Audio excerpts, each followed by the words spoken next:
ጤና ይስጥልኝ እንደምናመሻችሁ አድማጮች ዜናዎቹን የማሰማችሁ ቆንጂት ታዬ ነኝ።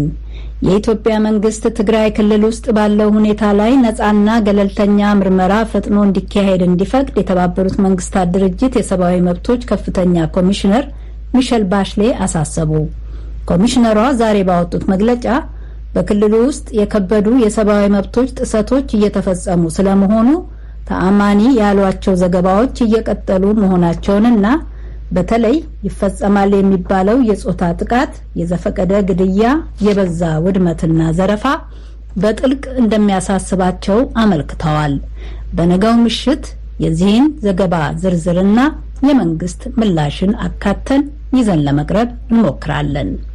በኢትዮጵያ የትግራይ ክልል በቁጥጥር ስር ውለው የነበሩ 4 ጋዜጠኞችና የመገናኛ ብዙሃን ባልደረቦች የመለቀቃቸውን ዜና በደስታ እንደተቀበሉት የዩናይትድ ስቴትስ ምክር ቤት አባላትና የመብት ድርጅቶች ተናገሩ። መገናኛ ብዙሃን ሁከትን አስመልክቶ የዘገባ ሽፋን በመስጠት የሚጫወቱት ሚና አስፈላጊ መሆኑንም አስገንዝበዋል። የዩናይትድ ስቴትስ ምክር ቤት የውጭ ጉዳዮች ኮሚቴ አንጋፋ አባል የሆኑት ሪፐብሊካኑ ማይክል መኮል ለቪኦኤ በሰጡት ቃል ጋዜጠኞቹ መለቀቃቸው አዎንታዊ እርምጃ ነው ብለዋል። ነገር ግን መጀመሪያውንም ቢሆን መታሰር አልነበረባቸውም ሲሉ አክለዋል። ከትግራይ ክልል የሚወጡ አሳሳቢ ሪፖርቶችን የሚፈትሹና የሚያጠናቅሩ ጋዜጠኞች እንዲሁም ነፃ መርማሪዎች እንዲገቡ ሙሉ ፈቃድ መሰጠት አለበት ሲሉም የቴክሳሱ ሪፐብሊካን የምክር ቤት አባል መኮል አሳስበዋል።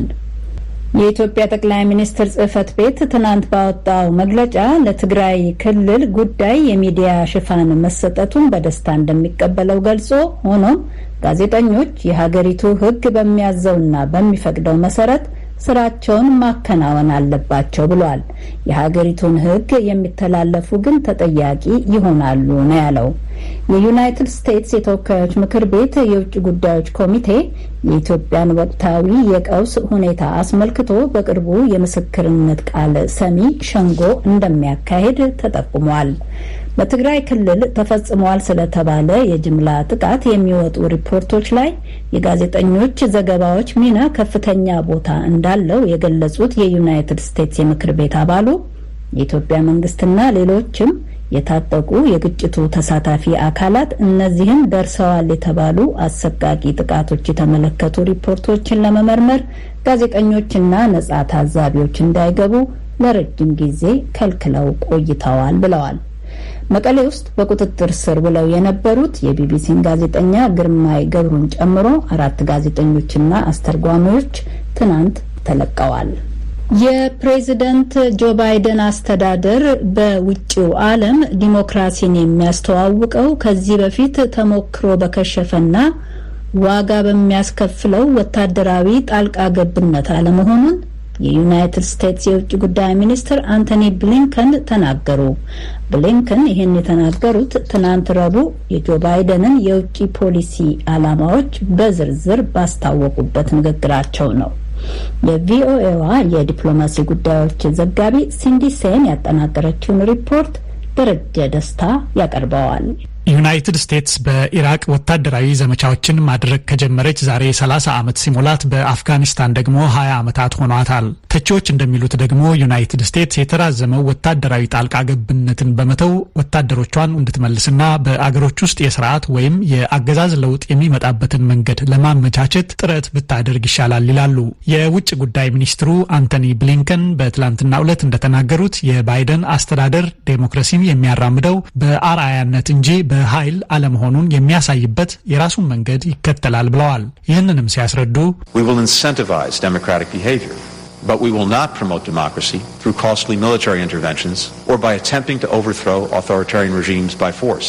ዲሞክራሲያዊ ዝንባሌዎችን እናበረታታለን። ይሁን እንጂ ዋጋ የሚያስከፍሉ ወታደራዊ ጣልቃ ገብነቶችን በማራመድ ወይንም አምባገነኖችን በኃይል በመገልበጥ ዴሞክራሲን አናራምድም። እነዚህን ስልቶች እስከዛሬ ሞክረናል። ሐሳቦቹ የቱን ያህልም ቅን ቢሆኑ ውጤት ግን አላመጡም። ብሊንከን ወታደራዊ ጣልቃ ገብነት ዴሞክራሲን ለማስፋፋት ለሚደረገው ጥረት መጥፎ ስም ያሰጠው ሲሆን በአሜሪካ ሕዝብ ዘንድ ጥረቱ እምነት እንዳያድርበት አድርጓል ብለዋል። የባይደን አስተዳደር በአገር ውስጥ ያሉትን የዲሞክራሲ ጉድለቶች ጨምሮ የውጭውን ፖሊሲ ለማስተካከል የተለየ ስልቶችን ይጠቀማል በማለትም ቃል ገብተዋል። የውጭ ጉዳይ ሚኒስትሩ ብሊንከን ትልቋ ስጋት ቻይና ናት ይላሉ።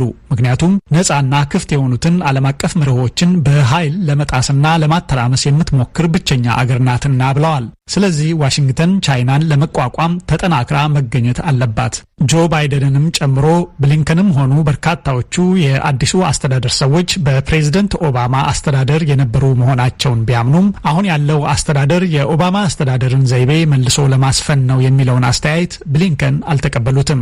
ያ ዘመን አልፏል ያሉት ብሊንከን ባይደን ዓለምን የሚመለከቱበት አይን አዲስ ነው ብለዋል። ደረጀ ለዘገባው አመሰግናለሁ። አድማጮች ዜናው የሚተላለፍላችሁ ዋሽንግተን ዲሲ ከሚገኘው የአሜሪካ ድምጽ ራዲዮ ጣቢያ የአማርኛ አገልግሎት ነው። በአፍሪካ የኮቪድ-19 ዜና ኬንያ ከ1 ሚሊዮን በላይ የኮሮና ቫይረስ ክትባቶችን እንዳስገባች የሀገሪቱ የጤና ሚኒስቴር አስታወቀ። በቀዳሚነት ክትባቱ ለጤና ባለሙያዎች እንደሚሰጥ የጤና ሚኒስትሩ ገልጸዋል። ከናይሮቢ ገልሞ ዳዊት ተከታዩን ዘገባ አጠናቅሯል። ኬንያ 1.2 ሚሊዮን የአስትራዜኔካን የኮቪድ-19 ክትባት ማግኘቷንና ትላንት ማስገባቷን የጤና ሚኒስትሯ አስታውቀዋል። ፕሬዝዳንት ኡሁሩ ኬንያታ በተገኙበት ስነ ስርዓት ክትባቱ ዛሬ ወደ ሀገሪቱ የተለያዩ ግዛቶች ተልከዋል። ክትባቱ በቅድሚያ ለጤና ባለሙያዎች እንደሚሰጥ የጤና ሚኒስትሩ ሙታይ ካግዌ አስታውቀዋል። Kenya is among the first countries on the continent to receive and commence COVID-19 vaccination program. ኬንያ በአህጉሩ የኮቪድ-19 ክትባት መርሃ ግብር ከጀመሩ ቀዳሚ ሀገሮች አንዷ ነች። ክትባቱን በሚገባ መልኩ ለማሰራጨት በቂ ዝግጅት ካደረጉ የአፍሪካ ሀገሮች አንዱ ነን። ዛሬም ወደ ሀገራችን የገባው ይህ ህይወትን ያተርፋል የተባለው ክትባት በ47ቱም የኬንያ ግዛት አስተዳደሮች ባሉ የክትባት ዴፖዎች ተሰራጭተዋል ብለዋል ካግዌ። ከ1.2 ሚሊዮኑ ወደ 400 ሺህ የሚሆነው የጤና ባለሙያዎችን ለመከተብ እንደሚውልና ቀሪው የጤና ሚኒስቴር ባስቀመጠው ፖሊሲ መሰረት ለሚያስፈልጋቸው ሰዎች እንደሚሰጥ ሚኒስትሩ ተናግረዋል። ካግዌ ኬንያ ማንኛውንም የኮሮና ቫይረስ መከላከያ ክትባት ለመውሰድ በቂ ዝግጅት ማድረጓንና ተጨማሪ ክትባቶች ሲገቡም ወደ ተለያዩ የሀገሪቱ ክፍሎች ፈጥና ለመላክና ለማከማቸት ዝግጅት ማድረጓን ገልጸዋል። ሀገራቸው የኮቪድ-19 ክትባቶችን ማስገባት እንደምትቀጥልና ከጤና ባለሙያዎች ቀጥሎ የጸጥታ ሰራተኞች፣ መምህራንና ለህብረተሰቡ ቀጥተኛ አገልግሎቶችን የሚሰጡ እንደሚከተቡ በስነ ስርዓቱ ላይ የተገኙት የሀገሪቱ ፕሬዝዳንት ኡሁሩ ኬንያታ አስታውቀዋል። ይህ ዛሬው ኬንያ ተቀብላ ያከፋፈለችው 1.2 ሚሊዮን የአስትራዜኔካ ክትባት ከተባበሩት መንግስታት የህፃናት መርጃ ድርጅት በልገሳ የተገኘ መሆኑ ተገልጿል። ለአሜሪካ ድምጽ ገልሞ ዳዊት ከናይሮቢ። ገልሞን ለዘገባው አመሰግናለሁ። አፍሪካ ውስጥ ቢያንስ 60 ከመቶውን የሀገሪቱን ህዝብ የኮቪድ-19 ክትባት መከተብ እንድንችል ከፈለግን በኮቫክስ መርሃ ግብር አማካይነት እየተሰጠ ካለው ክትባት በተጨማሪ ሌላም የክትባት አቅርቦት ማግኘት ይኖርብናል ሲሉ የአህጉሪቱ የበሽታ መቆጣጠሪያ ማዕከል ኃላፊው አሳስበዋል። በሩዋንዳ ደግሞ የመጀመሪያ ክትባት አቅርቦት በትናንትናው ዕለት እንደደረሳት ታውቋል። 102,960 ክትባቶች ትናንት ኪጋሊ አውሮፕላን ጣቢያ እንደገቡ ነው የተገለጸው። ከዚህ በሰዓታት ቀደም ብሎ ደግሞ 240,000 የአስትራዜኒካ ክትባቶች ከህንድ ሴረም ኢንስቲትዩት እንደደረሷት ተጠቁሟል። በኮቪድ-19 ዓለም አቀፍ ዜና ስንቆይ ህንድ በሀገር ውስጥ የሰራችው የመጀመሪያ የኮቪድ-19 ክትባቷ ቫይረሱን ለመከላከል 81 ከመቶ አቅም ያለው መሆኑን ትናንት የወጣ አንድ ጥናታዊ መረጃ አመለከተ። በመንግስቱ የሕክምና ምርምር ተቋምና ባህራት ባዮቴክ በተባለ የመድኃኒት ኩባንያ በትብብር የተሰራው ኮቫክሲን የተባለው ክትባት በ25,000 በጎ ፈቃደኞች ላይ ተሞክሯል ተብሏል። ቀደም ብሎ በዚሁ ክትባት ላይ የተካሄደ ሌላ ሙከራም ብሪታንያ ላይ የተቀሰቀሰውንም የቫይረሱን ዝርያ አይነት ለመከላከል የሚችል መሆኑን አሳይቷል ነው የተባለው። ባህሬን፣ ሚያንማርና ፊሊፒንስን ጨምሮ ከ40 በላይ ሀገሮች ይህንን ክትባት ማስመጣት እንደሚፈልጉ ከወዲሁ ማስታወቃቸውን ዜናው ጨምሮ ገልጿል። በሌላ የኮቪድ ክትባት ዜና የአውሮፓ ህብረት የመድኃኒት ቁጥጥር ተቋም በሩሲያ በተሰራው ስፑትኒክ በተባለው ክትባት ላይ ሳይንሳዊ ግምገማ አስጀምሯል። ባለፈው ወር በላንሴት መጽሔት ላይ የወጣ በአቻ ሳይንቲስት የተገመገመ ጥናት ክትባቱ 92 ከመቶ የመከላከል አቅም የያዘ መሆኑን እንዳመለከተ አይዘነጋም። ይህ በዚህ እንዳለ ወፋፍራም ሰዎች የሚበዙባቸው ሀገሮች ውስጥ በኮቪድ-19 ሳቢያ የሚሞቱ ሰዎች ቁጥር ከፍ ያለ መሆኑን አንድ አዲስ ጥናት አመለከተ። የሰውነት መግዘፍና ተያያዥ ጉዳዮችን የሚያጠናው ወርልድ ኦቤሲቲ ፌዴሬሽን የተባለ ድርጅት ዛሬ ባወጣው ጥናት በዓለም ዙሪያ በኮቪድ-19 በሽታ የተነሳ ለህልፈት ከተዳረጉት 2.5 ሚሊዮን ሰዎች ውስጥ 2.2 ሚሊዮኑ የሞቱት ወፋፍራም ሰዎች በሚበዙባቸው ሀገሮች መሆኑን ገልጿል። ይህ ብቻ ሳይሆን ከኮቪድ-19 ተያያዥ የሞት መጠኑ 50% ወይም ከዚያ በላይ ህዝባቸው የሰውነት ክብደቱ ከመጠን በላይ በሆነባቸው ሀገሮች እንደ ዩናይትድ ስቴትስ፣ እንግሊዝና ጣሊያን ባሉቱ ከሌሎች ጋር ሲነጻጸር ከ10 እጥፍ የበለጠ መሆኑን ይኸው ጥናት አመልክቷል። የዓለም የጤና ድርጅት ዋና ዲሬክተር ዶክተር ቴድሮስ አድሃኖም በዚሁ ጉዳይ ላይ በሰጡት አስተያየት ከልክ ያለፈ የሰውነት ክብደትና በኮቪድ-19 ህመም ሳቢያ ለሞት የመዳረግ አደጋ ተያያዥነታቸው ግልጽ ነው ብለዋል። መንግስታት ጉዳዩን ትኩረት እንዲሰጡትና መፍትሄ እንዲፈልጉ ይህ ጥናት ማንቂያ ጥሪ ተደርጎ መወሰድ አለበት ብለዋል ዶክተር ቴድሮስ። አድማጮች፣ ለሰዓቱ ያለን ዜና በዚሁ ያበቃል።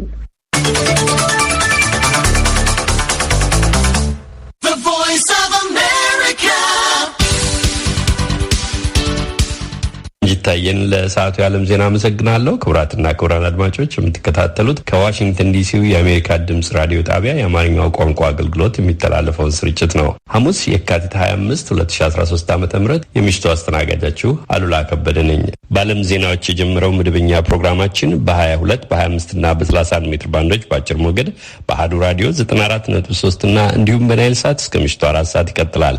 በስርጭታችን የጊዜ ሰሌዳ መሰረት ወደ ቀዳሚው አቢር እስከ ማለፋችን አስቀድሞ ቆየት ብለው ከሚቀርቡ ዝግጅቶች አንዱን ለቅምሻ እናሰማችሁ። ሰላምና መረጋጋት ደህንነት የሚረጋገጠው በፖሊስም ብቻ አይደለም፣ የመላውን ህዝብ ተሳትፎ ሲኖር ነው። ህዝባችን በጣም ቆም ብሎ ማሰብ አለበት። ሰላም ከሌለ ማን እንደሚጎዳ ይታወቃል። ህዝቡ ነው የሚጎዳው። ያ የዕለት ጉርሻ የሚኖረው ህዝብ ሰርቶ የሚበላው ሰው ነው የሚጎዳውና ወጥ መግባት ትልቅ ነገር ነው። ህዝቡ እዚህ ላይ ነቅቶ ለሰላሙ ሲል ለሰላም መቆም አለበት፣ ማገዝ አለበት። የትግራይ ጊዜያዊ አስተዳደር ዋና ስራ አስፈጻሚ ዶክተር ሙሉ ነጋ ናቸው የሰማችኋቸው። በሁለተኛው አጋማሽ ክፍለ ጊዜ ይመለሳሉ፣ ጠብቋቸው። አድማጮች፣ አሁን ወደ ቀዳሚው የዕለቱ አብይ ርዕስ። በትግራዩ የህግ የበላይነት ባለው ዘመቻ ቀሪውን 2 ዓላማዎች ለማጠናቀቅ ቁርጠኛ ነኝ ሲል የኢትዮጵያ መንግስት አስታወቀ። 2 ዓላማዎች ደግሞ ሰብአዊ ድጋፍ መድረሱን ማረጋገጥና ክልሉን መልሶ መገንባት እንዲሁም አሁን በክልሉ ውስጥ በንቃት የሚንቀሳቀሱ ወንጀል ፈጻሚዎች ያላቸውን ለህግ ማቅረብ መሆኑን አመልክተዋል። የህግ የበላይነት ዘመቻውን ለማዳከም የታቀዱ ማናቸውም ወገንተኝነት፣ ጣልቃ ገብነቶችና የፖለቲካ ዘመቻዎች ግን ኢትዮጵያ አትቀበልም ብለዋል የጠቅላይ ሚኒስትሩ ጽህፈት ቤት በዛሬው ዕለት ባወጣው መግለጫ።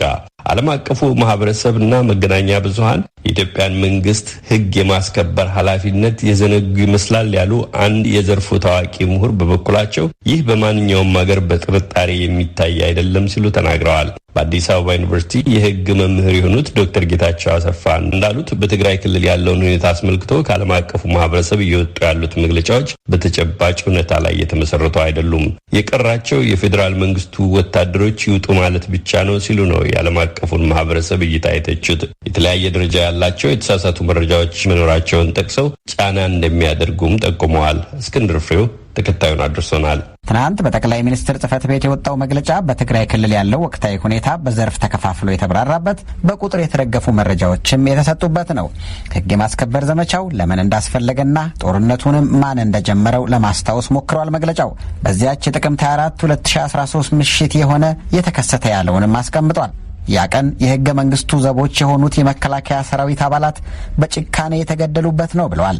ይህ በህወሓት ሆን ተብሎ የተፈጸመው ዘግናኝ ጥቃት ደግሞ በሀገሪቱ ህጎች መሰረት ከፍተኛ የክህደት ወንጀል መሆኑን አመልክቷል። የኢትዮጵያ መንግስት ህግ የማስከበርና ሀገርን የመጠበቅ ግዴታዎች እንዳሉበትም ጠቁሟል። በአሁኑ ወቅት በትግራይ ክልል ያለው የህግ የበላይነት የማስከበር ስራ 2 ዓላማዎች እንዳሉትም ነው መግለጫው ያስረዳው። የመጀመሪያው ክልሉን መልሶ ለመገንባት ሰብአዊ ፍላጎቶች መሟላታቸውን ማረጋገጥ ነው። የተጎዱ የመሰረተ ልማት አውታሮችን መጠገንና የአስተዳደር ተግባራት ተስተካክለው ለዜጎች ውጤታማ አገልግሎት በብቃት እንዲሰጡ የሚለውም እዚህ ላይ ተካቷል። በመግለጫው እንደተቀመጠው የህግ ማስከበር ስራው ሁለተኛ ዓላማ አሁንም በክልሉ ውስጥ በንቃት የሚንቀሳቀሱ የወንጀል ፈጻሚዎችን ለህግ በማቅረብ ሂደቱን ማጠናቀቅ ነው። የኢትዮጵያ ፌዴራል መንግስት በህገ መንግስቱ የተሰጡትን ተቋማዊ ኃላፊነቶች ለመወጣትና ሁለቱን ዓላማዎች ለማሳካት ቁርጠኛ ነው ብሏል ይኸው መግለጫ። የኢትዮጵያ መንግስት በዚህ መግለጫው ከሰብአዊ ድጋፍ፣ ሰብአዊ መብት፣ የሚዲያ ይለፍ፣ መሰረተ ልማትና ከመሳሰሉት አንጻር በክልሉ ያለውን ወቅታዊ ሁኔታ አብራርቷል። በዚህም መሰረት ለ3.8 ሚሊዮን ተጠቃሚዎች የሚከፋፈል ከ780,530 ኩንታል በላይ የምግብ እህል በፌዴራል መንግስቱ መላኩ ተጠቅሷል። መንግስት እስካሁን ለትግራይ ክልል ሰብአዊ ድጋፍ ከ1.8 ቢሊዮን ብር በላይ ወጪ ማድረጉም ተመልክቷል። ኢትዮጵያ ባለፈው ሳምንት ለሰብአዊ ተቋማት ያልተገደበ ይለፍ መስጠቷንም መንግስት አስታውቋል። ከተባበሩት መንግስታትና ከሌሎች ዓለም አቀፍ ድርጅቶች ጋር ትናንት በተደረገ ምክክርም በአሰራሮች ዙሪያ ከመግባባት ላይ መደረሱን፣ ማሻሻያዎችም መደረጋቸውን አስረድቷል። የትናንቱ መግለጫ ከሰብአዊ መብት ጥሰቶች አንጻር መንግስት እየሰራቸው ያሉ ስራዎችም የተብራሩበት ነው። ህወሓት በጀመረው ግጭት ውስጥ የተከሰቱ የሰብአዊ መብት ጥሰቶችን ለመቅረፍ ተጨባጭ እርምጃዎችን ወስዷል ይላል መግለጫው። ከዚህ አንጻር የመጀመሪያው ዋና የሰብአዊ መብት ጥሰትና የጭካኔ ተግባር በማይካድራ የተፈጸመው መሆኑንም ይገልጻል። በህወሓት ታጣቂዎች በተደራጁና በተደገፉ ወጣቶች በመቶዎች የሚቆጠሩ ዜጎች መገደላቸውን ያስታወሰው መግለጫው የኢትዮጵያ ሰብአዊ መብት ኮሚሽን በጉዳዩ ላይ ጥልቅ ምርመራ ማካሄዱንና የመጀመሪያ ግኝቱን ይፋ ማድረጉንም አስረድቷል። መንግስት እንዳለው የፌዴራል ፖሊስና የፌዴራል ጠቅላይ አቃቤ ህግ በሁመራና ማይካድራ ከተፈጸሙ ግድያዎች ጋር በተያያዘ የወንጀል ምርመራ አካሂደዋል። መርማሪዎቹም ወደ 200 የሚጠጉ ተጠርጣሪዎችን ለይተዋል ብሏል። አብዛኛዎቹ ተጠርጣሪዎች ወደ ሱዳን መሰደዳቸውን፣ 21 ተጠርጣሪዎች ግን በቁጥጥር ስር መዋላቸውንም ጠቁሟል። ቃል በገባው መሰረት የፌዴራል መርማሪዎች አክሱምን ጨምሮ በተለያዩ የክልሉ አካባቢዎች ተፈጸሙ በተባሉ የሰብአዊ መብት ጥሰቶች ላይ ምርመራ እያደረጉ መሆናቸውንም ነው መንግስት የገለጸው። የኢትዮጵያ ሰብአዊ መብት ኮሚሽን ለእነዚህ ምርመራዎች ከሚመለከታቸው የተባበሩት መንግስታት ድርጅት አካላት ጋር ለመተባበር ፈቃደኛ መሆኑም በመግለጫው ተመልክቷል። ኢትዮጵያ የወሰደችውን የህግ የበላይነት እርምጃ ለማዳከም የታቀዱ ማናቸውንም ወገንተኛ ጣልቃ ገብነቶችና በአገርና በመንግስት ላይ የሚደረጉ ጫናዎች ግን አትቀበልም ብሏል መግለጫው። በመሰረተ ልማት አውታሮች ጥገና፣ በማህበራዊ አገልግሎቶች አሰጣጥ እንደዚሁም በሌሎች ዘርፎች እየተካሄዱ ያሉ ተግባራትም በመግለጫው ተብራርተዋል። የኢትዮጵያ መንግስት ይህንን መግለጫ ያወጣው የተሳሳቱ መረጃዎችን መነሻ ያደረጉና አግባብነት የጎደላቸው ያላቸውን የአንዳንድ ዓለም አቀፍ ተቋማትና አገራት አስተያየቶችና መግለጫዎች እየተቸ ባለበት ወቅት ነው። በአዲስ አበባ ዩኒቨርሲቲ የህግ ትምህርት ቤት መምህርና ተመራማሪ ዶክተር ጌታቸው አሰፋ ይህንን የኢትዮጵያ መንግስት ስጋት ይጋራሉ። አንዳንድ ዓለም አቀፍ ተቋማትና አገራት በኢትዮጵያ የትግራይ ክልል ስላለው ሁኔታ ያላቸው መረጃ የተሳሳተና የተዛባ መሆኑንም ዶክተር ጌታቸው ያምናሉ። በኢትዮጵያ መንግስት የወጣው መግለጫም ያንን መነሻ ያደረገ እንደሆነ ይገምታሉ። መግለጫው እንግዲህ ሁለት ወይም ከዛ በላይ ዓላማዎችን የያዘ ነው ብዬ ገምታለሁ። አንደኛው እና ዋናው በዚህ በኢትዮጵያ እያካሄደች ባለችው የህግ ማስከበር ስርዓት ውስጥ የገጠመውን ችግር ከሚዲያም ከተለያዩ መንግስታትም የተዛባ አመለካከት የሚመስለውን ሁኔታ ለማስተካከል የሚሞክርና መረጃ ለመስጠት የሚሞክር መግለጫ አድርጌ ነው የማየው። ስለዚህ በአገር ውስጥም ከሀገር ውጭ ያሉትን ተመልካቾች ይሄንን በመንግስት በኩል እየተወሰደ ያለውን በሁለቱም ዘርፎች በመልሶ መገንባትም እንደገና ቀሪ ስራዎችን በመጨረስም ሰብአዊ ድጋፎችን ለሚፈልጉ ህብረተሰብ ክፍሎች ማድረስንም በተመለከተ ሁሉንም ጎን ለጎን በባለቤትነት እያከናወነ መሆኑን ለማሳየትና ከዚሁ ጋር ተያይዞ እንግዲህ በሌላ ወገን የሚሰሙትን የተለያዩ ደረጃ ያላቸውን የተሳሳቱ መረጃዎች እና ጫናዎች በመንግስት ላይ የሚደረጉትን መረጃ በመስጠት ሌላ ፐርስፔክቲቭን የመንግስትን ፐርስፔክቲቭ ለማሳየት የሚሞክር መግለጫ አድርጌ ነው ያየሁትና እስካሁን ድረስ በምናየው በበቂ ሁኔታ ይሄ በየጊዜው አለመደረጉ ችግር የፈጠረ ይመስለኛል። መንግስት በተለያዩ አካላት የተሳሳቱ መረጃዎች በሚነገሩበት ጊዜ በፍጥነት ያንን መረጃ ለማስተባበል መረጃዎቹ ተሳሳቱ ቢሆኑም እንደ እውነት እንዲወሰዱ እድል እንዲኖራቸው ያደረገ በመሆኑ የዘገየ ነው ብዬ ነው የምገምተው። ይሄ በወር በምናምን ጊዜ እንደዚህ ረዘም ያለ ጊዜ ወስዶ የሚሰጠው መግለጫ ኢፌክቱ ወይም ውጤቱ ሊሚትድ ነውና አይ ቲንክ በየጊዜው ቢቻል በቀን ወይም መረጃዎች የተሳሳቱ መረጃዎች ከፍተኛ ተጽዕኖ የሚያደርጉ መረጃዎች በወጡ ቁጥር ወዲያውኑ ሪስፖንድ ማድረግ ተገቢ ነው ብዬ ነው የማምነውና በዚህ ረገድ ጥሩ ነው። ግን በፍጥነትና ሁኔታዎችን እያዩ መደረግ ያለባቸው ይመስለኛል መግለጫዎቹ። መንግስት በትግራይ ክልል ያካሄደውን ዘመቻ በተመለከተ ከዓለም አቀፍ ተቋማትና አገራት የሚሰጡ አስተያየቶች አግራሞት እንደፈጠሩባቸውም ነው ኢትዮጵያዊው የህግ ምሁር የሚናገሩት። ቤዚክ የሆነው የመንግስት ኃላፊነት ጭምር የተዘነጋ ነው የሚመስለው። አቶ እስክንድር ከውጭ የሚመጡትን ጫናዎች ስትመለከት የትግራይ ክልል በኢትዮጵያ ውስጥ ያለ አንድ ሪጅን አንድ ክልል እንደሆነና በዛ ክልል ውስጥ የሚፈጠር የክልሉ መንግስት የተሳተፈበት የህግና ስርዓት መፍረስ ያንን ማስተካከል የፌዴራል መንግስቱ ቀዳሚ ተግባርና ኃላፊነት እንደሆነ ይሄ በማንኛውም ሀገር በጥርጣሬ ሊታይ የሚችል አይደለም። በአንድ ሀገር አንድ አካባቢ ውስጥ የሚፈጠር የህግና ስርዓት መፍረስ ዜጎቹን አደጋ ላይ የሚጥል ሀገሩን አደጋ ላይ የሚጥል ስለሆነ ይሄ አንድ ሉዓላዊ ሀገር መንግስት ያለው ሀገር ይሄንን ችግር ለመፍታት የሚወስደው እርምጃ በምንም ተአምር በሌሎች አካላት ጥያቄ ውስጥ ሊገባ የሚችል አይደለም እና አሁን በእኛ ሁኔታ የምናየው እጅግ በጣም አስደናቂ ነው። በጭራሽ ያልተጠበቀ ነው የሚመስለኝ። በእውነት ስመለከተው አንዳንዱን ነገር የህግና ስርዓት ለማስከበር መንግስት የሚወስደው እርምጃ ይህን ያህል ተቃውሞ ይገጥመዋል የሚል እምነት አልነበረኝም። ኦፍኮርስ የሰብአዊ መብት ጥሰት ሲኖር መንግስት የተለያዩ አካላት ወታደሮች ፎርም የተለያየ ምክንያት መብት ሊጥሱ ይችላሉ። እነዛ አይነት ችግሮች ሲኖሩ እርምጃ መወሰድ አለበት። ህግ ማስከበር ስርዓቱ እየተከናወነ ነገር ግን አላስፈላጊ የሰብአዊ መብቶች ጥሰት መኖር የለባቸውም የሚል ሀሳብ መስጠት ይቻላል። ይሄ እንዳይከሰት መታገል ይቻላል። ይሄ ከሰብአዊ መብት ተቋማት የሚጠበቅ ነው፣ ሀገር ውስጥም የውጭም ቢሆኑ። ነገር ግን ይሄንን ሳይሆን ታርጌቱ ምንም አይነት መንግስት የሚወስደው እርምጃ ሁሉ ኳስችነብል እንዲሆን በጥያቄ ምልክት ውስጥ እንዲገባ እና የሀገርን ሉዓላዊነት በማይቀበል ደረጃ አካባቢው ለምሳሌ አይ ቲንክ የቀራቸው የፌዴራል መንግስቱ ወታደሮች ይውጡ ማለት እንጂ ከዛ ይውጡ ያላሉት የለም። እንደ ሌላ ሀገር የትግራይ ክልልን የማየት የሚመስሉ መግለጫዎች ናቸው የሚሰጡት እና የመግለጫው አይ ቲንክ አንዱም እንደው በእውነቱ መንግስት ይህንን ማለት የማይጠበቅበት ነው ብለን ብንልም ነገር ግን ማስታወስ የሚያስፈልገው መስሎ የታየው ይመስለኛል መንግስት እና ይሄ ቤዚክ የሆነው የመንግስት ኃላፊነትን ጥያቄ ውስጥ የገባ የሚያስመስል ሀሳቦች ስለሚሰጡ ለዛም መልስ ለመስጠትም ወይም ለማስረገጥም የተደረገ ስቴትመንት ነው የሚመስለኝ እና በዛ መልክ አይ ቲንክ ተገቢ ነው ማለት ይቻላል። አሁን በትግራይ ክልል ለሚስተዋሉ ችግሮች ጦርነቱን የጀመረው አካል ከፍተኛ ኃላፊነት እንደሚወስድም የህግ ምሁሩ ተናግረዋል። ከአሜሪካ ድምጽ ጋር ቃለ ምልልስ ያደረጉት የትግራይ ጊዜያዊ አስተዳደር ዋና ስራ አስፈጻሚ ዶክተር ሙሉ ነጋም ህወሓትን ኤርትራን ወደ ግጭት በመጋበዝ ጭምር ወንጅለዋል። ሁላችን እንደምናስታውሰው የነበረው ቲፒኤልኤፍ ኃይል ወደ ኤርትራ ሁሉ ሮኬት ስተኩስ ነበር። ውድ ነገር ትግር ያገኘ ግጭት ማለት ነው። ይሄ አንዱም ምክንያት ሊሆን ይችላል፣ ሌሎቹ ምክንያቶች ሊሆኑ ይችላሉ። ዋናው ነገር ግን ምንድነው የትግራይ በአስቸኳይ አዋጅ መሰረት ክልሉ መቋጠር ያለበት መከላከያ ነው፣ ሌላ ኃይል ካለ መውጣት አለበት የሚል አቋም ግልጽ አቋም ነው። የጊዜያዊ አስተዳደሩም ነው። አጠቃላይ የፌዴራል መንግስት አቋም ይሄ ነው። እንዳልኩት ፌዴራል መንግስት ወደዚህ ግጭት የገባው ፈልጎ አይደለም። ብዙ ለሰላም ለድርድር እድል ነበር፣ ለእርቅም እድል ነበር። ብዙ ሽማግሌዎች መጥተዋል። ግን የነበረው የቲፒኤልኤፍ ኃይል አልጠቀምበትም ይህን እድል። ለዚህ መከላከያ ኃይል ከመጣ በኋላ ግን ቀይ መስመር ስላለፈ ነው ፌዴራል መንግስት ተገዶ ወደ ህግ ማስከበር እርምጃ ያገባው። ይሄ ማለት ትርጉሙ በጣም ውስብስብ ነው። ምክንያቱም የራስን ኃይል የክልሉን የጠበቀ ነው ኃይል ራሱን የነበረው ዝን መንግስት ከመጣው ማን ነው የሚጠብቀው? ሜዳ ላይ ነገር ህዝባችንና በዚህ የመጣው ብዙ ነገር ሊመጣ ይችላል። ኢቨንቱ ብቻ አይደለም ክሰቱ። በዚህ ምክንያት እንደተባለው ሁኔታው ተፈጠረ ነው።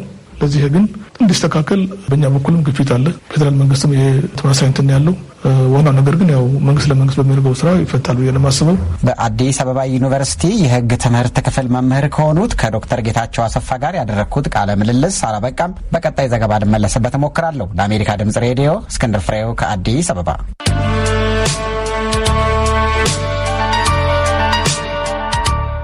መንግስት ፓርቲውን እየገጠሙ ናቸው ያላቸውን ችግሮች ከቀረፈ በስድስተኛው ሀገራዊ ምርጫ እሳተፋለሁ ሲል የኦሮሞ ብሔራዊ ኮንግሬስ አስታወቀ።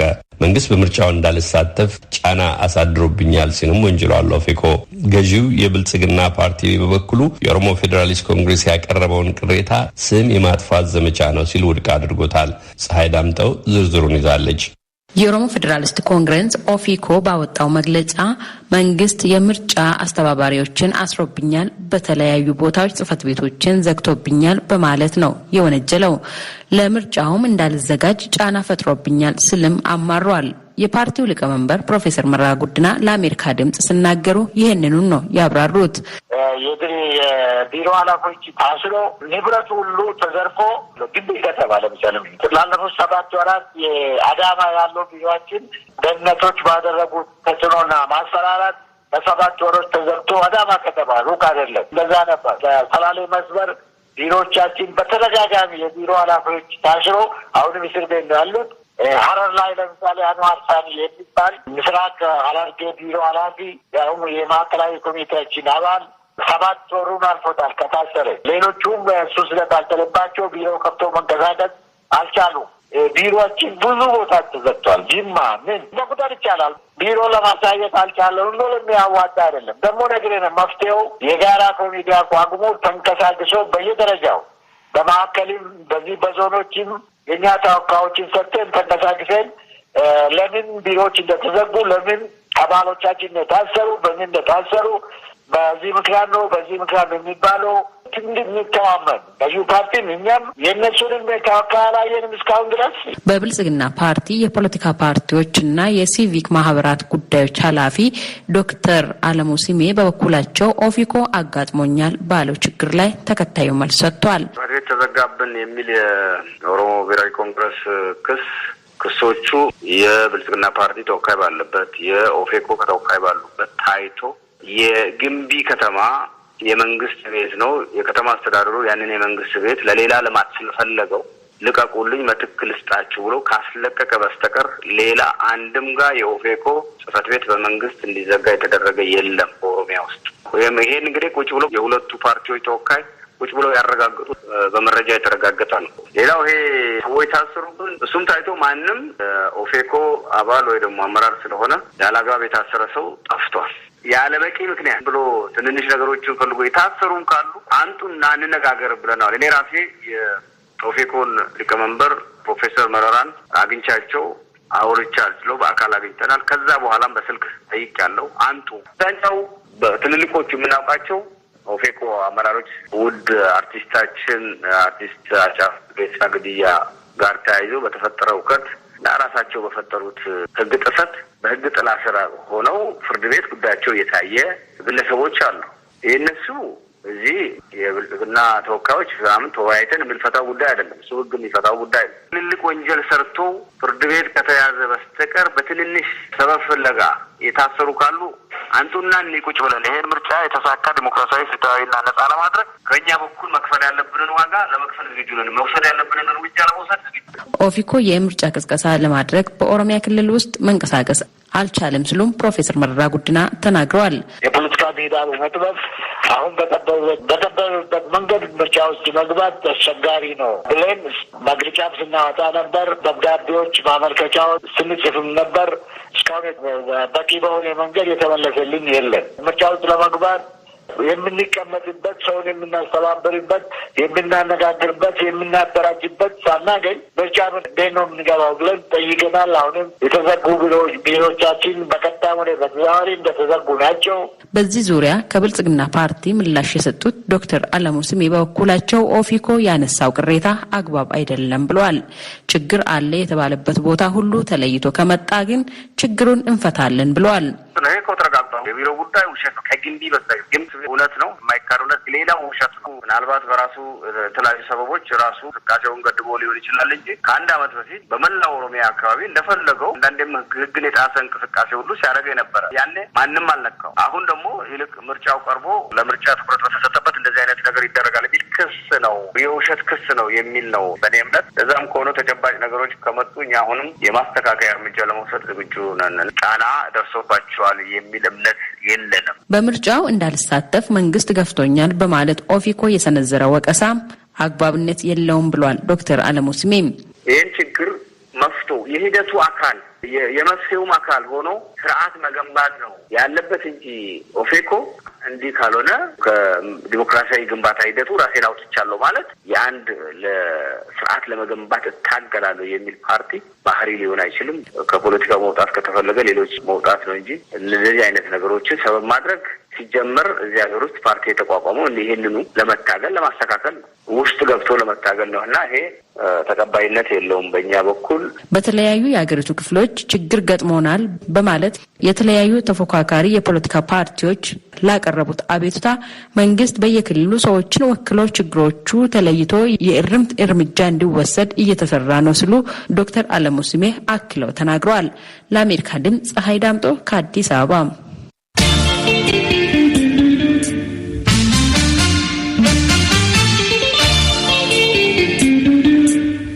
ተከታዩም እዚያው አዲስ አበባ ያቆየናል። ኢትዮጵያ ውስጥ ባለፉት 10 ቀናት ውስጥ በየቀኑ ከ12 ሰዎች በኮቪድ-19 ሳቢያ ለህልፈት መዳረጋቸው ተገለጸ። ለመጪው አገር አቀፍ ምርጫ መደረግ ባለባቸው ጥንቃቄዎች ላይም መስሪያ ቤታቸው እየሰራ መሆኑን የጤና ሚኒስትሯ ዶክተር ሊያ ታደሰ ተናግረዋል። ለዚህም ፀሐይ ዳምጠው በኢትዮጵያ ኮቪድ-19 በፍጥነት እየጨመረ መምጣቱ ያሳሰበ መሆኑን የጤና ሚኒስቴር አስታውቋል።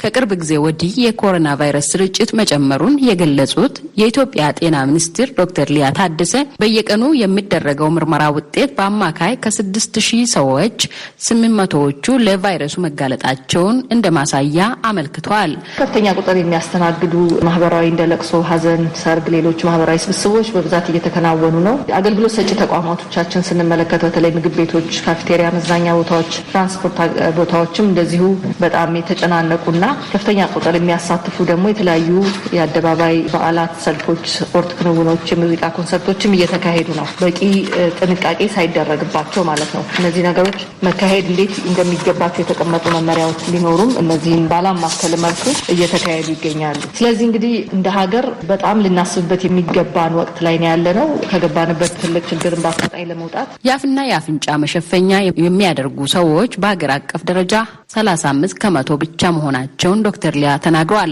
ሁሉም በላይ በተለይ የማስክ አጠቃቀም ሽፋን በፍጥነት መጨመርና ማሳደግ ያስፈልጋል። ቀላሉ አሁንም በእጃችን ያለው መሳሪያ ማስክ ማድረግ ነው። ሌሎች እንቅስቃሴዎቻችንን እያደረግን ለሁሉም ተቋም ሰራተኞችም ሆነ ተገልጋዮች ማስክ እንዲያደርጉ ማበረታታት ማስገደድም ይገባል። ይሄ ደግሞ በራሱ በባለቤትነት ሁላችንም ማድረግ የሚገባን ሆኖ ያለም በተጨማሪ ግን የህግ አስከባሪ አካልም ያለ ማስክ የሚንቀሳቀሱ ሰዎችን እንዲጠቀሙ መምከርና ማስገደድ ያስፈልጋል። ሆቴሎች፣ ካፌዎች፣ ምግብ ቤቶች፣ መዝናኛ ስፍራዎች፣ ትራንስፖርት ሰጪ አካላት፣ የእምነት ተቋማት፣ ሌሎችም ማህበራዊ ተቋማትም ኃላፊነትን በተሞላ መልኩ የሚያደርጉትን እንቅስቃሴ ማከናወንና ማስክን ጊዜን መጠቀምን እንደ ግዴታ ማድረግ ያስፈልጋል። እንደዚሁም ከተቀመጠው መመሪያ ውጭ የሚደረጉ መሰባሰቦችም መደረግ የለባቸውም። ይህንን እንግዲህ ቁጥጥር የማድረግና የህግ ማስከበር ስራውን በሁሉም አካላት መጠናከር ይኖርበታል። እንደ ጤና በተሰጠን ስልጣን ላይ ጤናና ጤና ነክ ተቋማትን መቆጣጠር ስለምንችል የጀመርናቸው የተለያዩ ስራዎች አሉ። በተለያየ ክልሎች ጤና ተቋማትና እንደዚሁም ጤና ነክ የምንላቸው እንደ ሆቴል፣ ሬስቶራንቶች፣ ሉካንዳዎች የመሳሰሉትን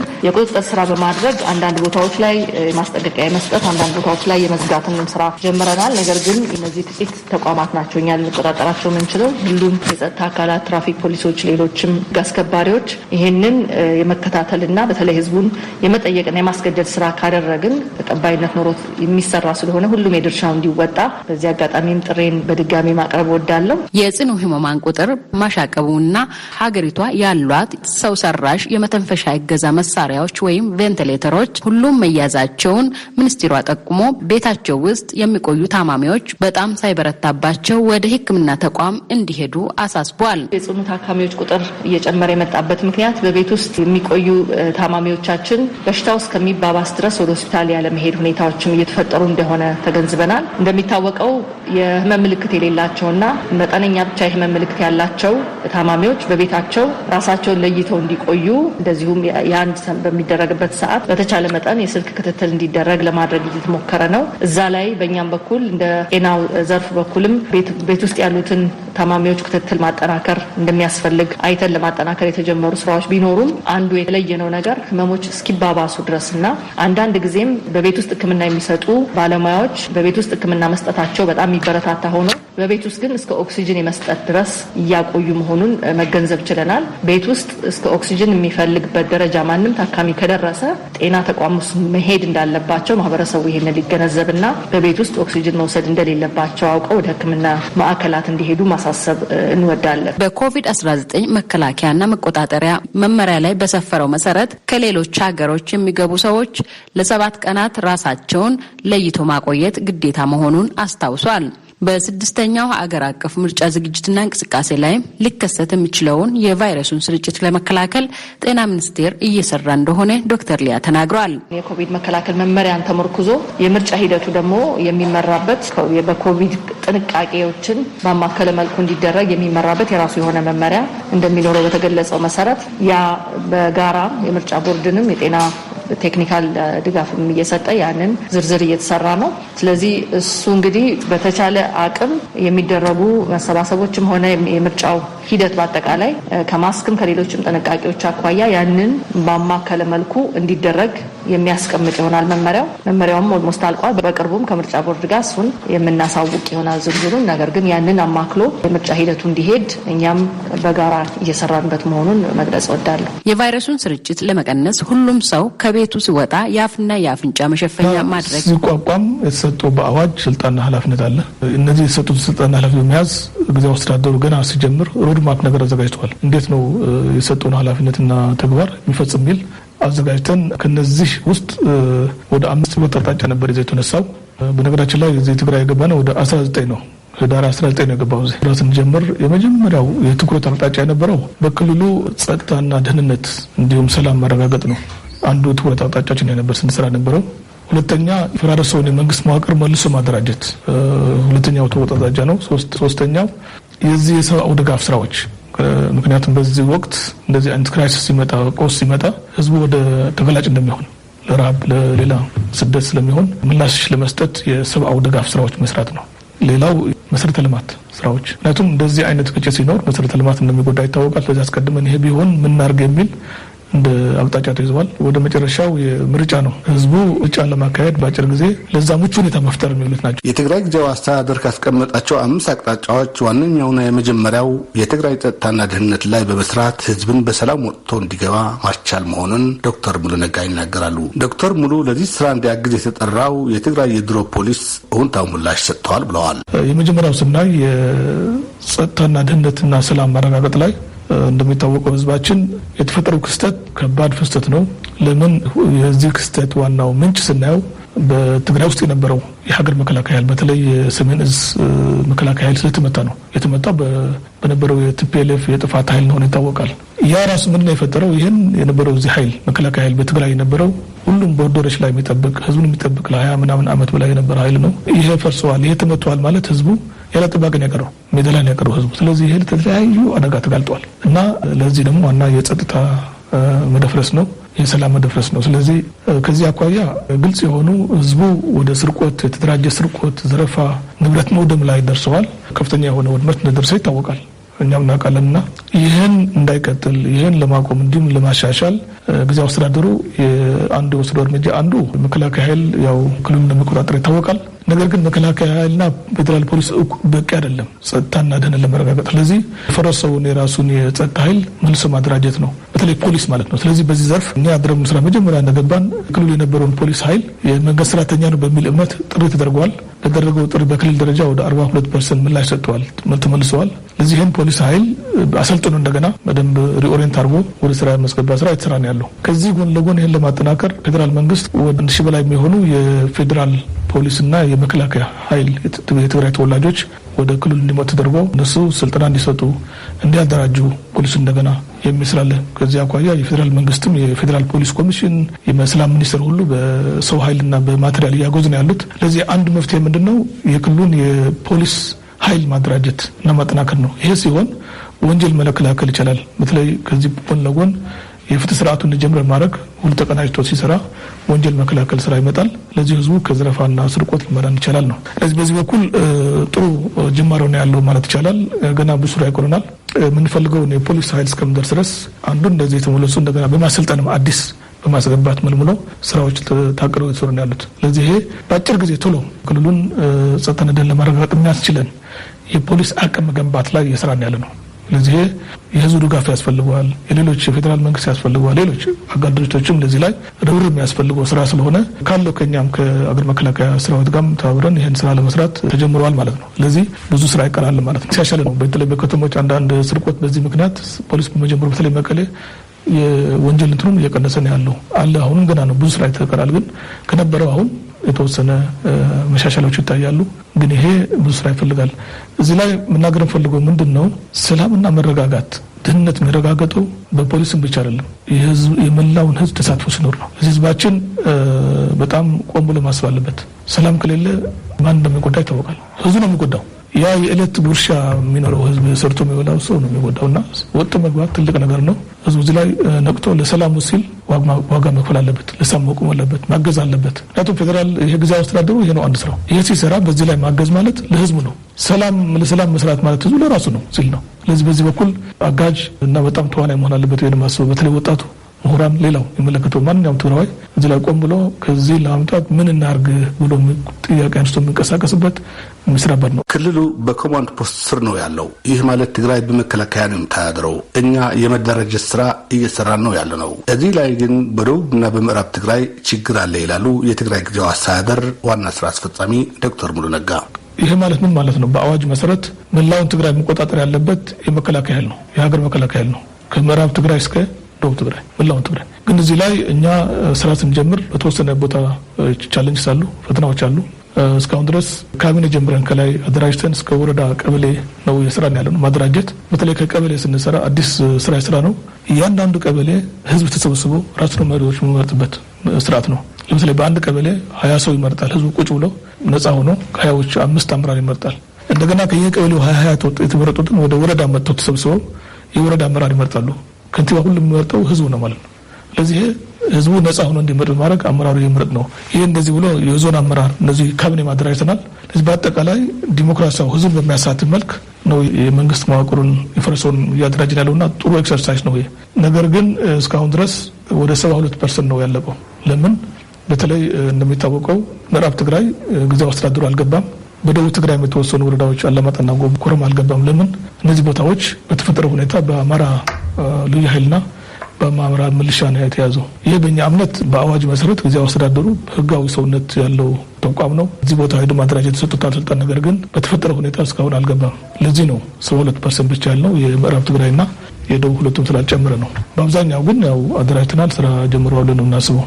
አንዳንድ በጸጥታ ችግር ካላቸው በማዕከላዊ ትግራይ ካልሆነ በስተቀር የትግራይ ጊዜያዊ አስተዳደር በደቡብ አላማጣና ኮረም፣ ምዕራብ ዞን በአማራ ክልል ሚሊሻና ልዩ ኃይል መስተዳደሩ ትክክል እንዳልሆነ ግልጽ አቋም ነው ያለን ብለዋል ዶክተር ሙሉ ነጋ። በአሁኑ የትግራይ ህዝብ በዚህ ችግር በወደቀበት ጊዜ ይህን ነገር ክስተት ትክክል አይደለም ብለን ነው የምንወስደው። ጊዜያዊ አስተዳደሩ ግልጽ አቋም ነው ያለው። ምክንያቱም ማንኛውም ጥያቄ ካለ በዚህ ሀገር የማንነት የወሰን ካለ ህግና ስርዓት አለው።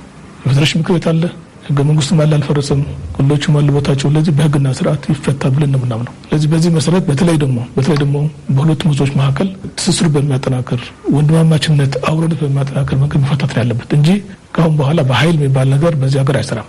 ለዚህኛ ህግና ስርዓት ነው መፍትሄው ብለን አቋም ይዘናል። ሁኔታው ወደ ነበረበት እንዲመለስም ያው አቅጣጫ ተቀምጠዋል። በነገራችን ላይ የፌዴራል መንግስት አቋም ተመሳሳይ ነው፣ የፌዴሬሽን ምክር ቤት ተመሳሳይ ነው።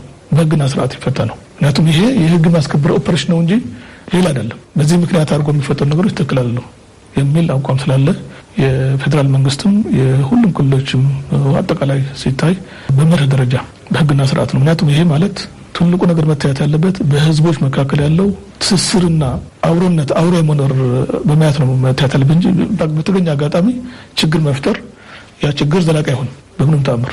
ስለዚህ ሁሉ ዘላቂ የሚሆነው ሁሉም ሰው ከህግ በታች ሆኖ በአገሪቱ አሁን ባለው ህግ መሰረት ተገዢ ሆኖ ካልሄደ ዞሮ ችግሩ አይፈታም። ስለዚህ ከዚህ አኳያ መላው የኢትዮጵያ ህዝብ የትግራይ ህዝብ ማወቅ ያለበት ማንኛውም ችግር ጥያቄ እንኳን ቢኖር ወቅትና ጊዜ አለው።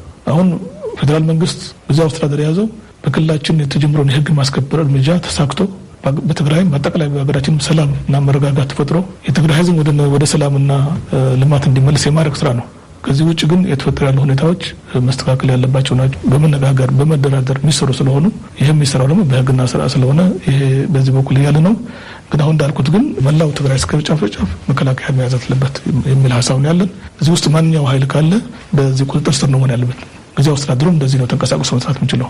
ስለዚህ ገደብ አለ ማለት ነው። አሁን ጊዜያዊ የሰጠውን ስልጣን ለመፈጸም በአዋጅ የሰጠውን ገደብ አለው። የግልጽ ነው ማይደበቅ ስለሆነ ስለዚህ እንዲሰራኛ ከሚመለከታቸው አካላት እየተወያየን መፍትሄ እናገኝ እየሰራ እንዳለን መታወቅ አለበት። ዶክተር ሙሉ ነጋ ጠርነት ሲኖር፣ ግጭት ሲኖር ህዝብ ይጎዳል፣ ንብረት ይወድማል፣ መፈናቀልና መራብ ይመጣል። በዚህ ምክንያት በተለይ በመጀመሪያ ጊዜ ለሁሉም የትግራይ ህዝብ እርዳታ ያስፈልግ ነበር ብለዋል። እንግዲህ እንደዚህ ቀውስ ሲመጣ፣ ግጭት ሲመጣ፣ ጦርነት ሲመጣ ሁሉ ጊዜ መልካም ዜና አይኖርም። ያው ብዙ ጊዜ ችግር ነው የምትሰማው። የንብረት መውደም፣ ሰዎች መፈናቀል፣ የሰው ራብ መግባት፣ የሰው ህይወት መጥፋት፣ ምንም ከዚህ የሚገኝ ከጦርነት ሌላ ነገር የለም። ከሰላም እንኳን አንስተው። ስለዚህ በዚህ ምክንያት በተፈጠረው ግጭት ብዙ ህዝብ የትግራይ ህዝብ እርዳታ ፈላጊ ሆነዋል። ብዙ ሰዎች ተፈናቅለዋል። 771 ሺህ በላይ ህዝብ ተፈናቅለዋል። ከምዕራብ ትግራይም ከሌሎችም ተፈናቅለዋል። ስለዚህ ይሄ ምን የሚያሳየን የትግራይ ህዝብ በዚህ ጊዜ እርዳታ ይፈልጋል። በተለይ መብራት ስላልነበረ፣ ባንክ ስላልነበረ አብዛኛው የትግራይ ህዝብ አስቸኳይ እርዳታ ይፈልግ ነበር። ምክንያቱም ሁሉም ያለውም የሌለውም እኩል ነው። ባንክ ከሌለ ባንክ ያለው ገንዘብ ምግብ አቅርቦት ከሌለ ሁሉም ችግር ላይ ነው። ስለዚህ የኛ የነበረን እምነት ሁሉም የትግራይ ህዝብ እርዳታ ይፈልግ ነበር መጀመሪያ አካባቢ። በኋላ ግን መንግስትም ይሄን ተገንዝቦ ከመጀመሪያ ጀምሮ ፌዴራል መንግስት እርዳታ ማቅረብ ጀምሮ ነበር። በመጀመሪያ ነበር የማሰራጨት ትራንስፖርት እጥረት ነበረ፣ የጸጥታ ችግር ነበርና አሁን ግን ተሻሽሎ በማዕከል ደረጃ አስቸኳይ እርዳታ ማስተባበሪያ ማዕከል ሲባል ተቋቁሞ ይሄ ማለት ሁሉም ቢሮዎች ያሉበት፣ ፌዴራል መንግስት መስሪያ ቤቶች ያሉበት፣ ለጋሽ ድርጅቶች ያሉበት ሆኖ በቅንጅት በትግራይ የሚካሄደውን የሰብአዊ እርዳታ ስራ እንዲሰራ ያደረገ ነው። በዚህ ምክንያት ስራውን ችግሮች ተቀርፈው አሁን በተሻለ ሁኔታ የሰብአዊ ድጋፉ እየተሰጠ ነው ያለው። በነገራችን ላይ ቁጥሩ ትንሽ የቆየ ቢሆንም ከ2.5 በላይ የሚሆን የመጀመሪያ ዙር እርዳታ አግኝተዋል ህዝባችን። ግን ከዛ በላይ ብዙ እርዳታ የሚፈልግ ሰው እንዳለ እናውቃለን ሁሉም ሰውና ይሄም ተጠናክሮ አሁን እየቀጠለን ያለው ብዙ ተስፋ አለ። ብዙ ለትግራይ ለማገዝ እንደምትሰሙት ሁሉም የዓለም አቀፍ ድርጅቶች፣ ሀገር ውስጥ መንግስት ራሱ አጠቃላይ በዚህ ትኩረት ሰጥቶ እየሰራ ነው ያለው። ህግነኛ ስራ ቶሎ ህዝባችን እንዳይሞት በራብ ምክንያት የሚሞት ሰው የለበት የሚል አቋም ይዘው ጊዜያዊ አስተዳደሩ እየሰራ ነው ያለው። ከዚህ ጋር የተያዘ ተፈናቃዮች አሉ። እነዚህም ደግሞ እኛ ቶሎ ብለው ወደ ቦታቸው መለሱበት ስርዓት መምጣት አለበት እንጂ እዚህ በተለይ ምዕራብ ትግራይ ብዙ ሰው ነው ያለን ተፈናቃይ፣ እሱ ቶሎ ብለው መለስ አለበት። ምክንያቱም ወደ ቀይ ተመልሰው ወደ እርሻው መግባት አለበት የሚል አቋም ይዘናል። ይህም ፌዴራል መንግስት እና የሚመለከታቸው ተቀናኝተን ግፊት እያደረገን ያለው ምክንያቱም ይሄ የሰብአዊነት ጉዳይ ነው። በአንድ ሀገር ውስጥ እንደዚህ አይነት ስራ መፍጠር ለቀጣይ ለሚኖረን የአብሮነትና የአንድነት ስራችን በጣም መጥፎ ስለሚሆን የትም ያለ ኢትዮጵያውያን በዚህ መልክ ማየት አለባቸው። የትግራይ ህዝብ ኢትዮጵያዊ ህዝብ ነው። በኢትዮጵያዊነት የማይደራደር ህዝብ ነው። ለዚች ሀገር ብዙ ዋጋ የከፈለ ህዝብ ነው። ይኖራል። አሁን ብዙ ክልሎች አሁን እያገዙ ነው። ብዙ ክልሎች ኦሮሚያ፣ አዲስ አበባ፣ አፋር፣ ደቡብ ህዝቦች፣ ሌሎችም እንደዚህ ሲዳማ፣ ሶማሌ ሁሉም ክልሎች አሁን በዚህ ላይ ርብርብ ለማድረግ ተንቀሳቀሱና በጣም ደስ የሚል ለዚህ በየነ የሚፈልገው ህዝቡ ይህ አይነት አለኝታ አጋርነት ይህ ችግሬ ነው የሚል ህዝብ የሚፈልገው እንጂ በችግር ላይ ሌላ ችግር የሚፈልግ ህዝብ በተለይ ጎረቤት ይሄ ለቀጣይ ግንኙነት በጣም መጥፎ ስለሚሆን መስተካከል ያለበት ነው የሚል እምነት አለኝ። ከትግራይ ጊዜያዊ አስተዳደር ስራ አስፈጻሚ ዶክተር እንዳልካቸው ኃይለ ሚካኤል ጫላ ናቸው። የውይይታቸው የመጀመሪያ ክፍል ቀጥሎ ይቀርባል። ሁለታችሁንም በቅድሚያ በጣም አመሰግናለሁ። በማህበራዊ ሚዲያዎች አማካኝነት በየቀኑ እጅግ በጣም ብዙ መረጃዎች ይለቀቃሉ።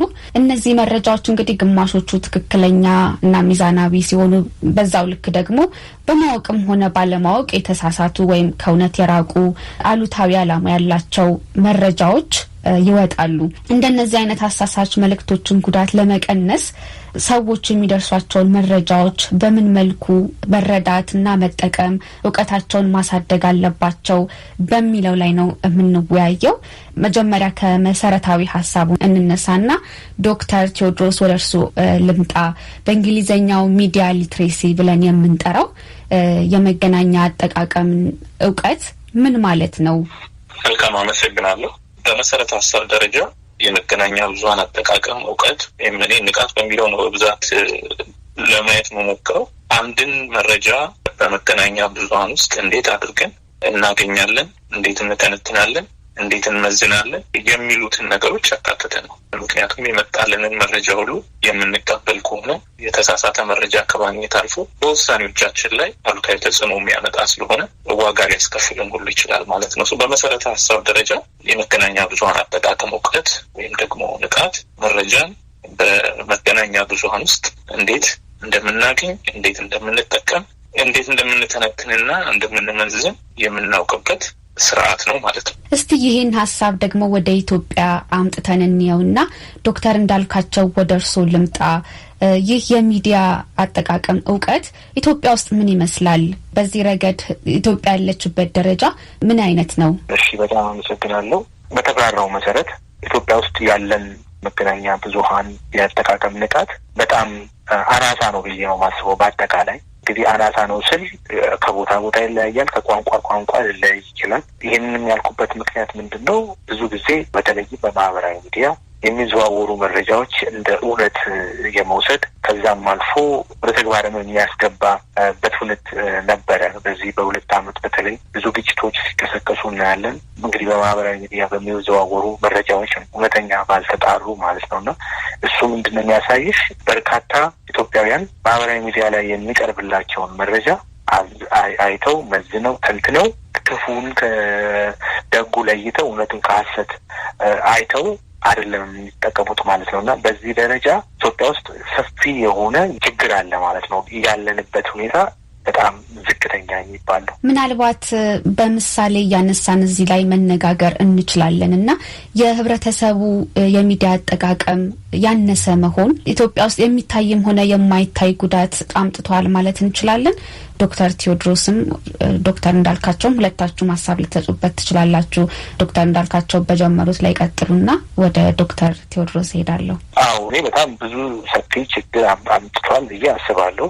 እንደምናየው እንግዲህ አሁን ደግሞ ያለንበት ጊዜ የኮቪድ-19 ወረርሽኝ ሰፊው እየተንሰራፋ ያለበት ጊዜ ላይ ነው ያለነው። አንደኛ ይሄ የኮቪድ-19 በሽታ የለም፣ ብዙ ችግር አያመጣም ወይም ደግሞ ሆን ብሎ የተፈበረከ ነው የሚል አሉባልታ ላይ የተመሰረተ ሳይንስ ላይ ያልተመሰረተ መረጃ በሰፊ ይሰራጫል እና ብዙ ሰው ጥንቃቄ አያደርግም። ከዚህ የተነሳ በበሽታው ይዳረጋል ማለት ነው እና ቅድም ለመጠቀስ እንደሞከርኩት ደግሞ ግጭቶችን በጣም ተበራክተዋል። በተለይ ደግሞ ማህበራዊ ሚዲያ ላይ በተለይ ዋነኛው በፌስቡክ በሚዘዋወሩ መረጃዎች ሰው ግጭት ውስጥ ይገባል። ከዛም አልፎ ሰው ይሞታል። ግጭቶች ይሆናል።